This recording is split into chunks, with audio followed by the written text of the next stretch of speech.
अमर विरासत और इतिहास की सीख। झेलम का युद्ध समाप्त हो चुका था। रणभूमि शांत थी, पर इतिहास जाग चुका था। जहां अनेक राजा पराजय के बाद मिट गए, वहीं राजा पोरस पराजय के बाद और भी महान बन गए।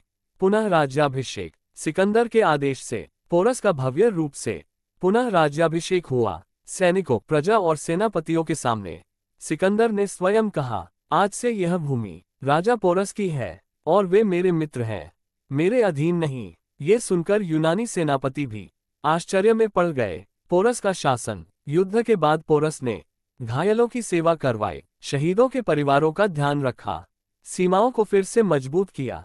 उन्होंने कभी सिकंदर के विरुद्ध विद्रोह नहीं किया, पर कभी उसके सामने दास की तरह नहीं झुके। सिकंदर की थकी हुई सेना। झेलम युद्ध के बाद सिकंदर आगे बढ़ना चाहता था, पर उसकी सेना भयभीत थी। सैनिक कहते थे, अगर भारत का हर राजा पोरस जैसा है, तो आगे बढ़ना मृत्यु को बुलाना है। व्यस नदी के किनारे यूनानी सेना ने आगे बढ़ने से इनकार कर दिया। यह इतिहास का पहला क्षण था जब सिकंदर की सेना ने उसे रोक दिया। सिकंदर की वापसी। मन ही मन सिकंदर जान गया, भारत केवल भूमि नहीं, अदम्य आत्मा है। उसने पश्चिम की ओर लौटने का आदेश दिया। जाते समय उसने कहा, मैंने संसार जीता, पर भारत ने मेरा हृदय जीत लिया।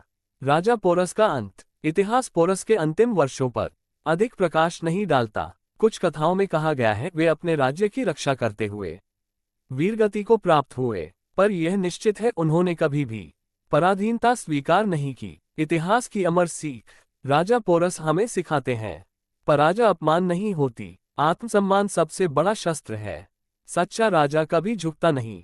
पोरस हार सकता है, पर झुक नहीं सकता।